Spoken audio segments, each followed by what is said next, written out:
vamos a iniciar el mensaje de esta mañana. Hoy tenemos el tema número 28 de esta serie de la carta a los Hebreos. Y yo he titulado a este mensaje, ¿por qué fracasaron los sacrificios animales? ¿Por qué fracasaron los sacrificios animales? Y dicho sea de paso que esta es una pregunta que no está afirmando, sino al contrario, vamos a ver cuál es la realidad de los sacrificios animales. Así que por favor busquen su Biblia, el capítulo 10 de Hebreos. Hoy lo iniciamos, este capítulo 10 de Hebreos, versículos del 1 al 10. Capítulo 10, versículos del 1 al 10 de la epístola a los Hebreos. Leemos, la palabra de nuestro Señor dice así: porque la ley, teniendo la sombra de los bienes venideros, no la imagen misma de las cosas, nunca puede, por los mismos sacrificios que se ofrecen continuamente cada año, hacer perfectos a los que se acercan.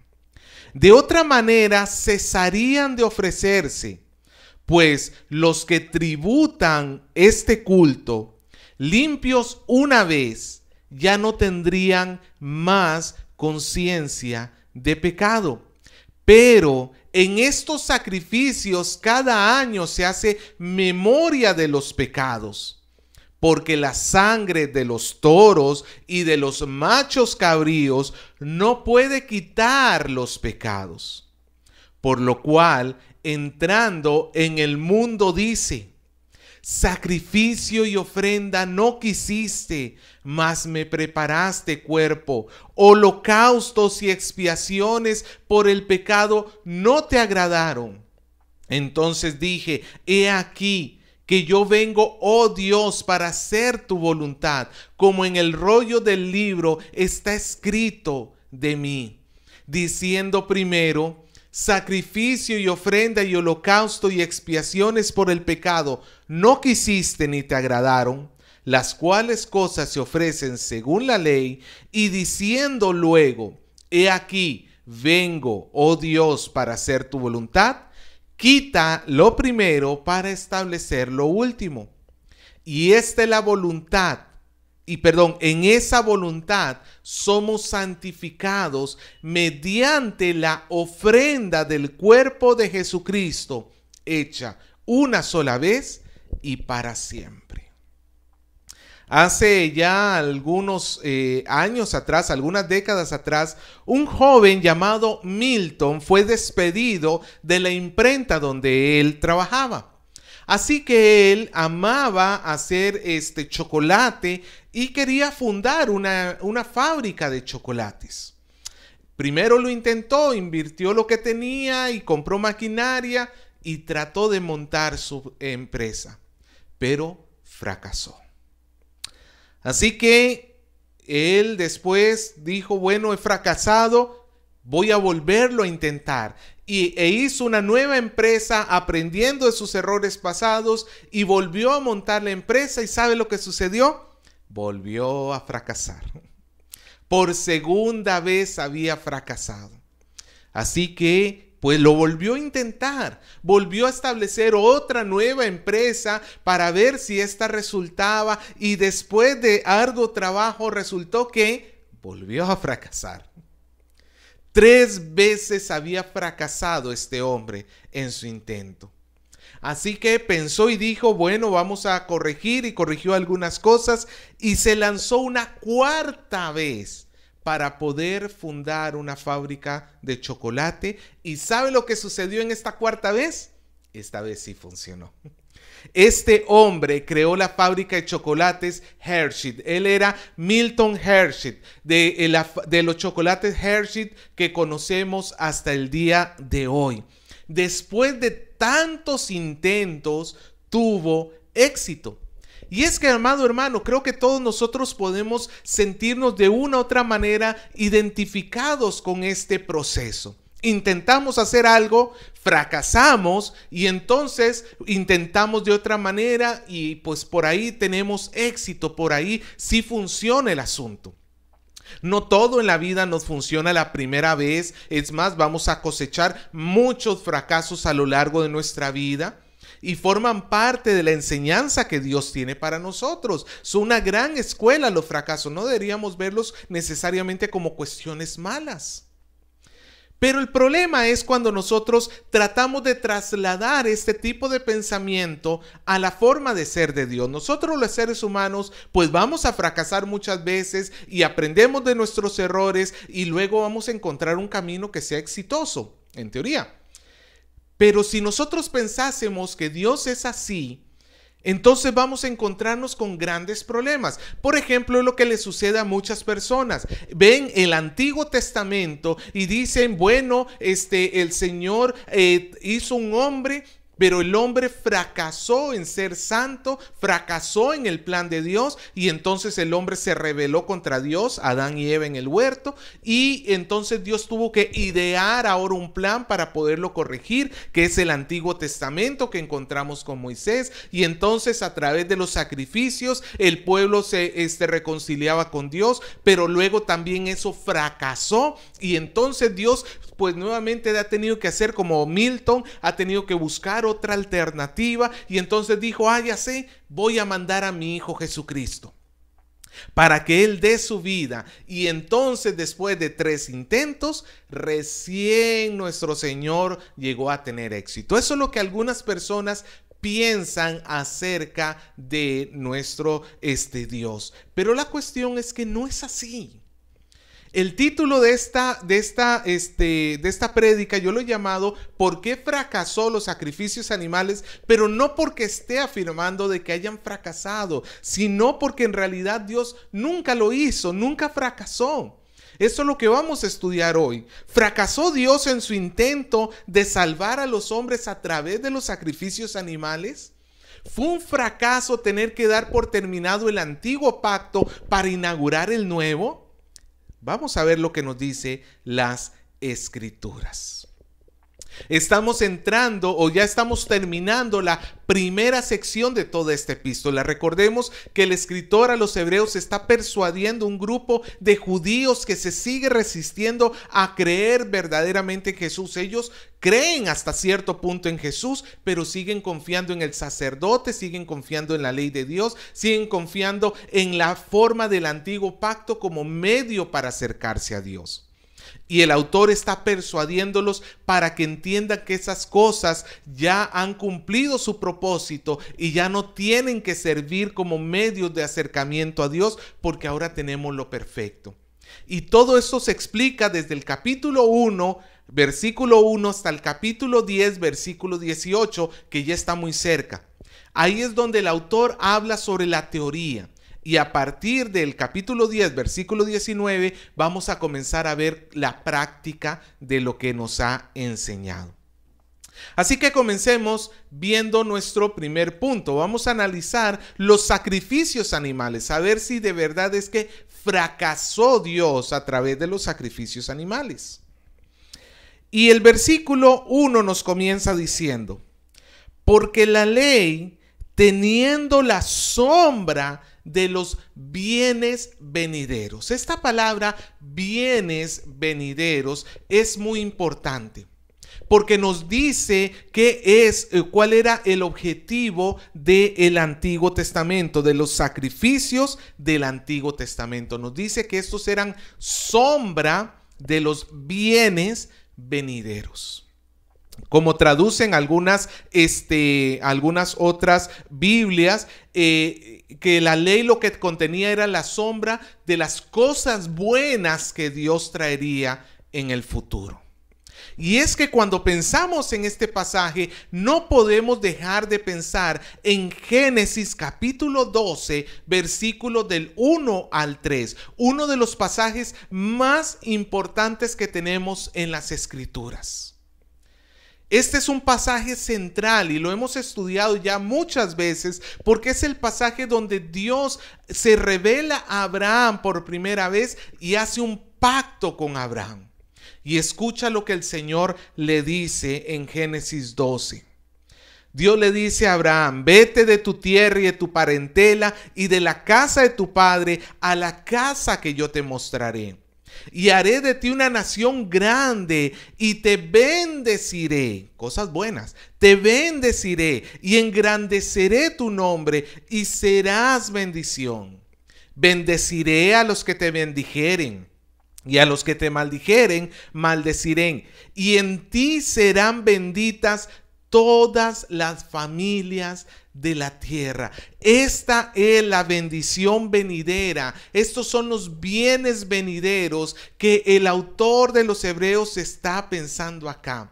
Él está pensando en el mayor bien que la humanidad puede recibir, que es volver a estar bajo la bendición de Dios. Porque recordemos que en el huerto del Edén, el hombre le dio la espalda a Dios y lo que cayó sobre el hombre fue la maldición. Así que Dios quiere traer el bien al hombre, a la humanidad, pero hay algo de por medio que no lo permite, que es el pecado.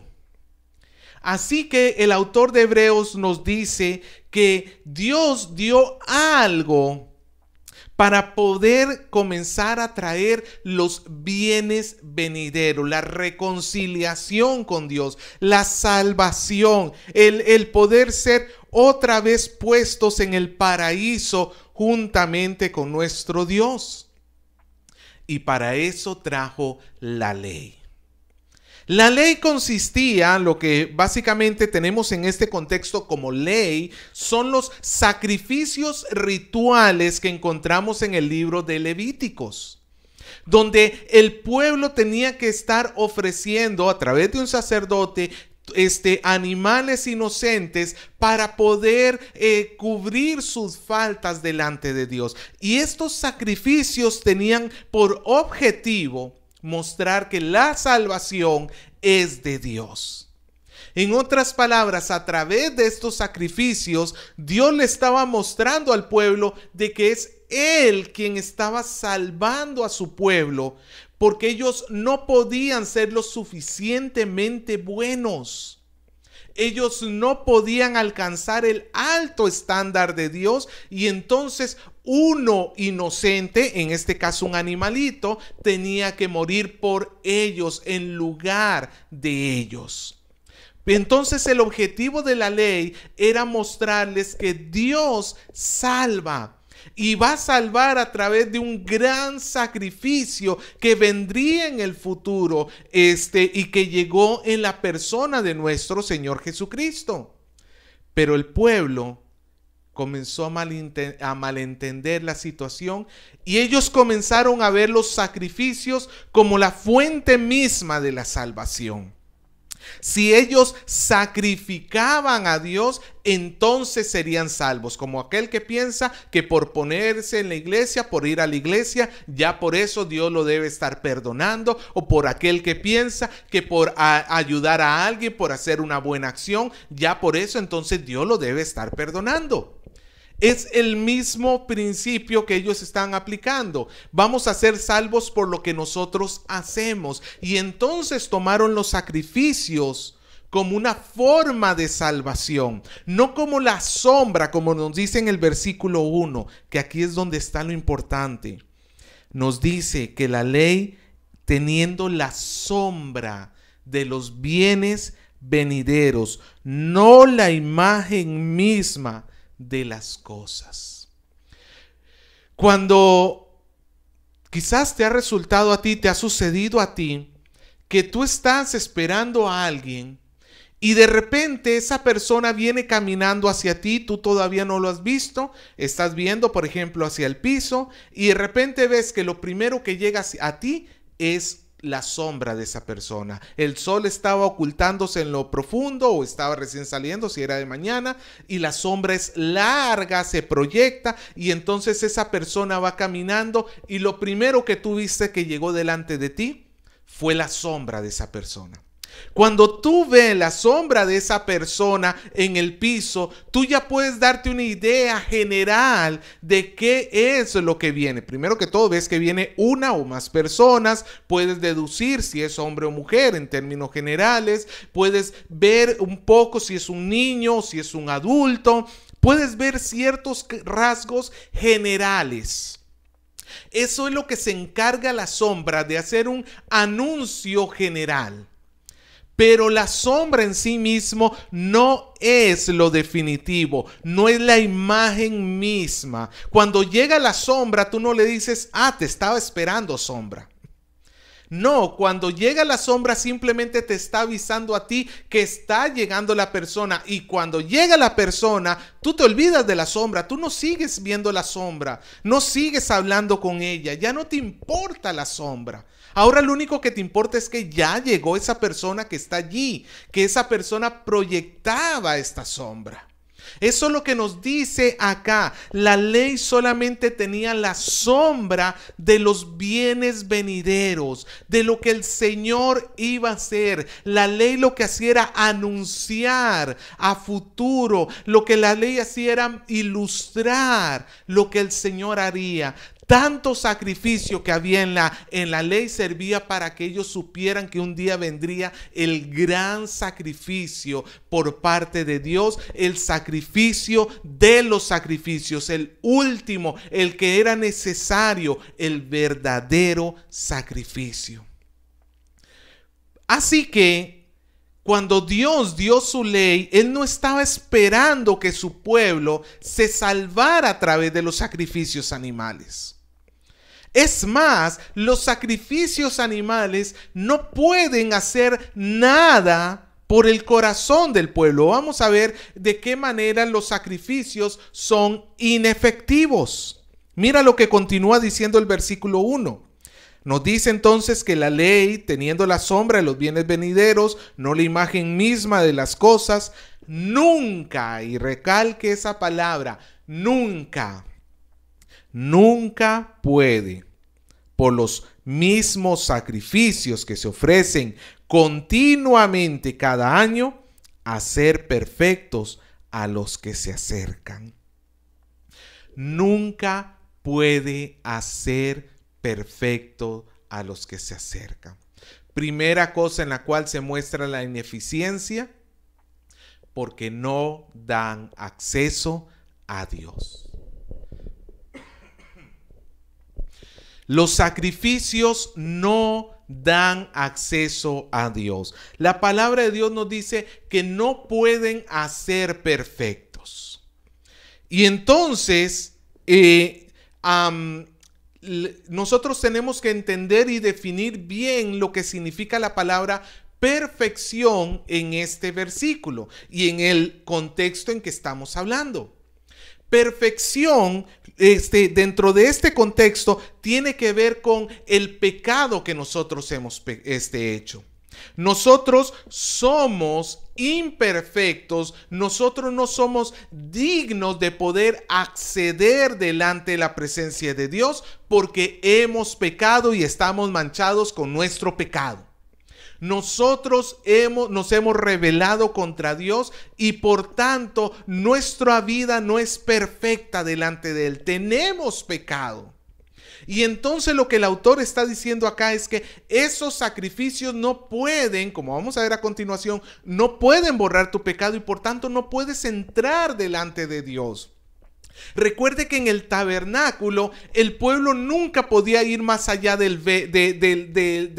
la puerta del tabernáculo. Los sacerdotes no podían ir más allá de la cortina del lugar santísimo. Y el sumo sacerdote solamente podía pasar esa cortina una sola vez al año, un solo día al año, por apenas algunos momentos. Pero no podía permanecer allá. El Antiguo Testamento deja bien en claro que la presencia de Dios está cerrada. ¿Por qué? Porque los sacrificios animales no podían dar el acceso. Dios no pudo haber dado en los sacrificios del Antiguo Testamento como una forma de entrar a Él, porque simplemente estos no tienen la capacidad de abrir ese camino, de traer la perfección. lo cual se nos amplía en el versículo 2. Nos dice: de otra manera cesarían de ofrecerse los sacrificios. Claro, si ofreciendo un sacrificio tú ya tienes un acceso ilimitado a Dios, ya no necesitan más sacrificio. Pero recuerda que siempre ellos tenían que ofrecer un sacrificio y la siguiente vez otro sacrificio y otro sacrificio y otro sacrificio, y siempre tenían que estar ofreciendo sacrificios. De otra manera, nos dice el versículo 2, cesarían de ofrecerse, pues los que tributan este culto, limpios una vez, no tendrían más conciencia de pecado. Son dos cosas que nos está diciendo acá. Nos está diciendo que no pueden ser limpios. Él está diciendo, si los sacrificios animales de verdad dieran acceso a Dios, entonces la persona ya estaría limpia y entonces no tendría culpa. Y es que no hacen ninguno de los tres. Ya vimos que no da acceso a Dios. En segundo lugar, vemos que no pueden limpiar. No te pueden limpiar, no te pueden perdonar, no pueden traer delante de ti la limpieza. Cuando Dios estableció los sacrificios animales, no fue para que el pueblo fuera limpiado, fue para que el pueblo expresara la fe que tenía en él de una manera bíblica, de una manera correcta, pero esos sacrificios animales simplemente cubrían el pecado, como ya hemos hablado en semanas anteriores, a la espera del gran sacrificio. Y bueno, lo que podían hacer, conforme lo que hemos visto también semanas anteriores, era limpiar tu carne. En otras palabras, hacer una limpieza externa, superficial, como la que haces cuando te va a visitar tu suegra a último momento, pues que nada más le pasas así una manito de gato a todo, pero no haces una limpieza profunda. Yo me acuerdo que mi mamá siempre, para final de año, cuando todos ya terminamos el colegio, la etapa de colegio, pues siempre había un tiempo donde había que limpiar la casa a profundidad. Hasta lo último, como diría mi esposa, hasta bañamos las arañas. Hasta lo último había que limpiar, hasta lo más profundo. Pero, pues el resto del tiempo, es cierto, nosotros hacemos limpiezas profundas en la casa, el resto del tiempo hay limpiezas más superficiales. Pues el Antiguo Testamento servía solamente para limpiar superficialmente, limpiar la carne, pero no podía hacer nada por el corazón de la persona, no podía hacer nada por su interior, no le podía dar verdadera limpieza, y como no había verdadera limpieza, no podía quitar la culpa. En otras palabras, todos los creyentes del Antiguo Testamento, cuando ofrecían un sacrificio delante de Dios, ellos sabían que no habían quedado limpios absolutamente, porque siempre había necesidad de un nuevo sacrificio. Ellos pecaban, había sacrificio, y apenas terminaban el sacrificio sabían que había necesidad de otro más, porque ellos siempre se mantenían dentro de la culpa, dentro del pecado. Por eso es que el versículo 3 nos dice: pero estos sacrificios cada año hacen memoria de los pecados, porque la sangre de toros y de machos cabríos no pueden quitar el pecado. ¿Sabe, hermano? Se calcula que el día de la Pascua en Jerusalén se llegaban a sacrificar en un solo día, escuche bien, 300,000 corderos. 300,000 corderos. En un solo día, en cuestión de horas, 300,000 corderos eran llevados para ser sacrificados, a tal punto que las crónicas narran que la sangre de los animales, porque se tenía que desangrar al animal, la sangre de estos animales muertos corría por unos ciertos túneles que tenía el templo para verterse en un río, y ese día el río quedaba absolutamente rojo de sangre. Era una masacre lo que había en esos días. Y entonces eso servía para que el pueblo recordara que la paga del pecado es muerte. ¿Por qué tenían que hacer tanto sacrificio? Porque son pecadores. El Señor, nuestro Dios, en el huerto del Edén le dijo a Adán que el día que pecare ciertamente moriría. Y ahí está, hay muerte. El pecado trajo muerte. Y cada vez que ellos pecaban, cada vez que ellos ofrecían un sacrificio, siempre estaban recordándose a sí mismos: muerte, sangre, sangre, muerte, pecado, sangre, muerte, pecado. Era constante. Todos los años, todos los sacrificios, lo único que servían era para recalcar, para mostrar cuán pecaminoso eran. Porque si ellos hubieran sido perfectos, al año siguiente ya no hubieran tenido que ofrecer sacrificios. El río nunca se hubiera tenido que teñir de sangre, porque ni un solo cordero hubiera sido necesario sacrificar. Pero nuevamente tenían un río rojo, porque ellos seguían viviendo bajo el pecado.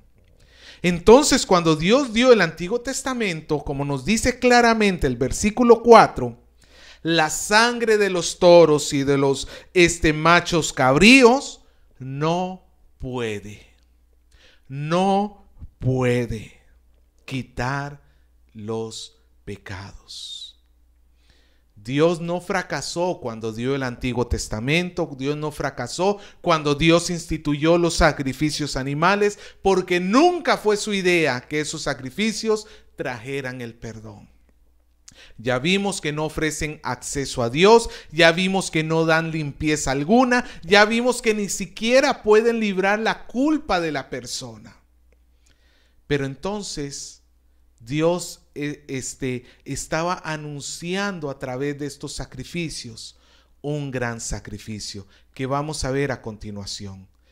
El gran sacrificio de nuestro Señor Jesucristo.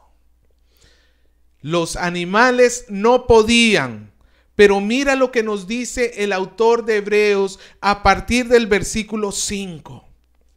Él recopila el Salmo 40, versículos del 6 al 8 en la versión de la Septuaginta. Y ahora voy a explicar por qué esta versión es importante. Pero si tú revisas el Salmo 40, versículos del 6 al 8, básicamente es una copia exacta de lo que tenemos acá, con una pequeña variación que voy a explicar ahora. Pero vamos a volver a leer entonces el versículo 5 de nuestro texto de Hebreos 10. Dice el autor: por lo cual, entrando en el mundo, dice, y ahora él le pone estas palabras en la boca de nuestro Señor Jesucristo: sacrificio y ofrenda no quisiste, mas me preparaste cuerpo. Holocaustos y expiaciones por el pecado no te agradaron. Entonces dije: he aquí vengo, oh Dios, para hacer tu voluntad, como en el rollo del libro está escrito de mí. La versión que el autor toma es la Biblia que los hebreos tradujeron al griego varios siglos antes de Cristo, antes del año 0. Y esta Biblia se le llamaba la Septuaginta. Es por eso que aquí yo le he puesto una LXX, que en números romanos eso significa 70, porque son 72 ancianos de Israel los que participaron en la traducción. Se le llama la Septuaginta de la palabra 70, porque fueron 72 los ancianos. Y en esta versión del Salmo hay una pequeña variante. Porque la versión del Salmo, en lugar de decir, me preparaste cuerpo, dice, me abriste el oído.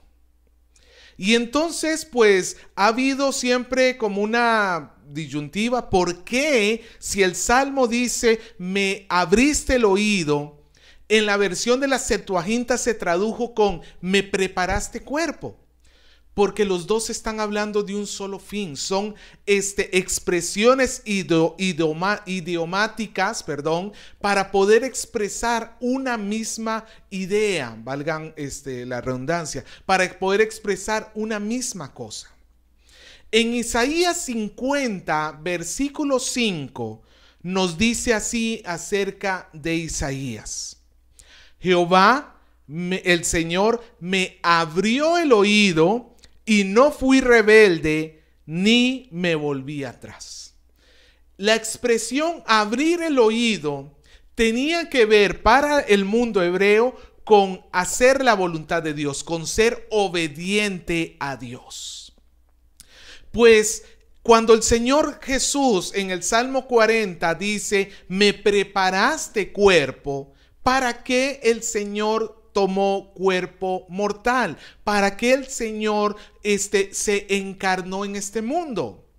Él lo dejó muy claro muchas veces, no para hacer su propia voluntad, sino para hacer la voluntad de Dios. Entonces, abrir el oído tiene que ver con hacer la voluntad de Dios. Preparar cuerpo tiene que ver con hacer la voluntad de Dios. Y es que justamente ese es el punto central que tenemos acá. David en el Salmo 40, él es el rey de Dios que está diciendo, Señor, yo he venido para hacer tu voluntad. Y él es un anuncio del verdadero rey de Dios que se presentó siglos después, nuestro Señor Jesucristo, quien ha venido a hacer verdaderamente la voluntad de nuestro Dios. Esto es muy importante porque el Señor Jesús no vino a probar a ver qué sucedía. No fue como en el caso de un partido de fútbol, cuando no te funciona un jugador en el puesto que tú lo pusiste, tú eres el entrenador y no te funcionó ese delantero, ¿qué haces? ¿Lo cambias? Fracasaste, en otras palabras, con esa persona, lo cambias, entra otro y a ver si con este funciona. Pues no es así con nuestro Señor Jesucristo. No fue que Dios fracasó en su intento con el Antiguo Testamento y entonces dijo, a ver, saquen el Antiguo Testamento, que a quién pongo, tú Jesús, a ver, entra y hazme el gol. No fue así. Desde el mismo inicio, desde antes de la fundación del mundo, fue la voluntad del Padre que Jesús viniera a morir por los pecados de los escogidos. Desde el inicio del mundo fue su voluntad. Por eso es que este salmo comienza diciendo, tú me preparaste cuerpo porque no quisiste sacrificio. Mira el paralelo que hay entre el versículo 5 y el versículo 6 y 7. En el versículo 5 nos dice, sacrificio y ofrenda. Mientras que en el versículo 6 nos dice holocaustos y expiaciones. Esto es todo lo que tenía que hacer el pueblo de Dios bajo la ley. Sacrificios, ofrendas, holocaustos, expiaciones. Todo este sistema del Antiguo Testamento está contenido en estas 4 palabras. Todos estos rituales. ¿Y qué es lo que nos dice el versículo 5 que hizo el Señor con esto? Dice, no quisiste. No quisiste. Y en el versículo 6 nos dice, no te has complacido. En otras palabras, Dios nunca encontró la satisfacción que necesitaba para su justicia a través de esos sacrificios. Ahora lo vamos a hablar un poquito más. Y luego en el versículo 5 continúa diciendo, mas me preparaste cuerpo. Y en el versículo 7 dice, he aquí yo vengo a hacer tu voluntad. ¿Para qué el Señor le preparó cuerpo a Jesús? Para que Jesús viniera a hacer la voluntad de Dios. Entonces aquí tenemos un punto muy importante. La satisfacción de la justicia de Dios. No fue satisfecha la justicia de Dios por el sacrificio de los animales. No importa cuántos animales sacrificara el pueblo de Israel, no importa con cuánto preocupación se cuidaran cada uno de los detalles, de hacerlo de un corazón sincero, no importa cuánto hayan querido ellos hacerlo bien, todos esos animales no podían satisfacer la justicia de Dios. Sacrificios y ofrendas no quisiste. Yo sé que más adelante los profetas van a anunciar que, por ejemplo, dice: yo estoy hastiado de sus sacrificios. Dios denunciaba y decía: cada vez que yo veo sus sacrificios no los puedo resistir. Y es cierto, Dios no quería los sacrificios hechos por el pueblo porque los estaban comenzando a hacer con un corazón hipócrita, pensando que los sacrificios por sí mismos los iban a salvar. Pero es que este texto no está apuntando a esa etapa de perdición. Este texto fue escrito durante la etapa de David, la época de oro del pueblo de Israel, en su mejor momento, por decirlo así. Y David afirma: Señor, los sacrificios, las ofrendas, los holocaustos, nada de esto quieres. Y no es porque a Dios en sí mismo no lo quiera, literalmente, porque Él ordenó que se hiciese. No fue una invención de nadie, sino que no los quiere como pago definitivo. No los quiere como el pago por el pecado, porque no sirven. Son simplemente promesas de un futuro sacrificio. Es como que imagínate que yo te debo a ti 5,000 soles. Y entonces yo te digo: ¿sabes qué? Te prometo que te voy a pagar. Ok, mi promesa va a traer cierta satisfacción a ti, ¿sí o no? Claro, vas a estar más tranquilo. Es más, si te firmo una letra, mejor todavía, o firmamos un contrato, no sé, mejor todavía, tú vas a estar más tranquilo, pero ya vas a dar por satisfecha la deuda, por tener un papelito o porque yo te haya prometido. No. Hasta que tú no tengas el dinero en tu mano, esa satisfacción no va a llegar a tu vida. Siempre la deuda va a estar allí, pues así son los sacrificios animales. Son promesas de un sacrificio venidero, pero no podían satisfacer la justicia de Dios hasta que viniese el sacrificio de Jesús. He aquí yo vengo a hacer tu voluntad. Lo que el Señor quería para que su justicia fuese satisfecha fue que un hombre, no un animal, un hombre muriera, y no cualquier hombre. Tenía que ser un hombre perfecto en toda su cabalidad. Por tanto, no podía ser ninguno de los seres humanos normales. Tenía que ser el mismo Hijo de Dios encarnado, hecho hombre, para que pudiese gustar la muerte, para que por su muerte nosotros recibiésemos la vida. El Señor sabía que su cuerpo era para agradarle a Dios. Y eso también, haciendo un pequeño paréntesis, nos recuerda que como el cuerpo del Señor era para hacer la voluntad de Dios, ¿para qué es tu cuerpo? Joven que me estás escuchando, amigo que me estás escuchando, ¿sabes para qué es tu cuerpo? Tu cuerpo no es para ti, tu cuerpo es para Dios. Si tu cuerpo no lo dedicas a Dios, no lo estás utilizando para Dios, estás yendo en contra de la voluntad del Señor, porque Él nos ha creado para su propia gloria. Él nos ha creado para que encontremos deleite en Él, solo en Él, no en el pecado. Nosotros tenemos que seguir el ejemplo de Jesús y decir: Señor, este cuerpo que me diste es para ti. Cierro paréntesis y continuamos con nuestro tema acerca del sacrificio de Jesús. El autor llega a 3 conclusiones entonces. A partir del versículo 8, él llega a 3 conclusiones. Nos dice, diciendo primero: sacrificio y ofrenda y holocausto y expiaciones por el pecado no quisiste, ni te agradaron, las cuales cosas se ofrecen según la ley, La primera conclusión a la que llega el autor tiene que ver con los sacrificios animales. Y es que él dice, sí, estos sacrificios se ofrecen y se ofrecen porque la ley los pide, pero a ti no te agradaron.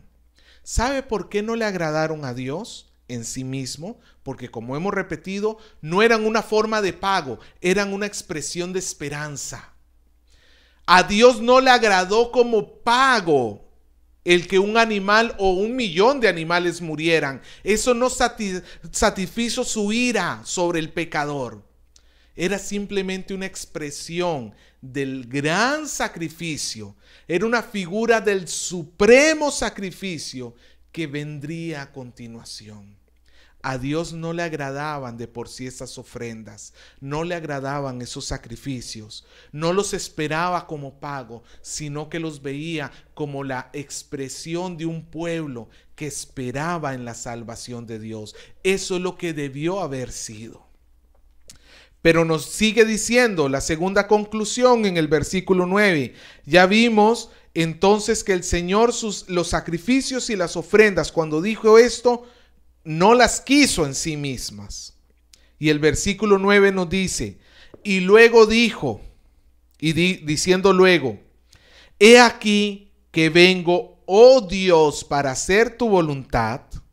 En otras palabras, cuando el Señor tomó su cuerpo y vino, mientras que el Señor no acepta los sacrificios del antiguo pacto como moneda de cambio para pagar por nuestro pecado, pero sí le proporciona al Señor Jesucristo un cuerpo para que Él muera en la cruz. Al hacer estas dos cosas, entonces, hablando del sacrificio de Jesús, entonces nos sigue diciendo el versículo 9, el Señor está quitándolo primero para establecer lo último. En otras palabras, la justicia de Jesús sí satisface la justicia de Dios y anula los sacrificios animales. Ya no son necesarios los sacrificios porque la justicia de Dios, esa deuda que tú y yo le teníamos a Dios por nuestros pecados, sí pudo llegar a ser satisfecha, no en tu persona, no en mi persona, no en los animales sacrificados, no en tus obras, sino en la persona de nuestro Señor Jesucristo y en su obra de salvación en la cruz. Cuando el Hijo muere, el Padre se siente satisfecho, no porque Él odiara al Hijo, sino porque finalmente un hombre justo murió en lugar de los injustos. Finalmente uno perfecto murió para recibir Él el castigo de los pecados, para que los pecadores recibiesen el perdón. Esto es lo que en teología se le conoce como la doble imputación. Imputar significa colocar encima de alguien. El Señor Jesús, el Padre, colocó sobre Jesús el castigo de nuestros pecados. Y el mismo Dios colocó sobre nosotros la inocencia de Jesús, la justicia de Jesús, la perfección de Jesús. De tal manera de que nosotros ahora sí en Cristo Jesús podemos encontrar la libertad que los antiguos sacrificios no podían traer. Y esa es la tercera conclusión a la cual llega el autor. Nos dice en el versículo 10.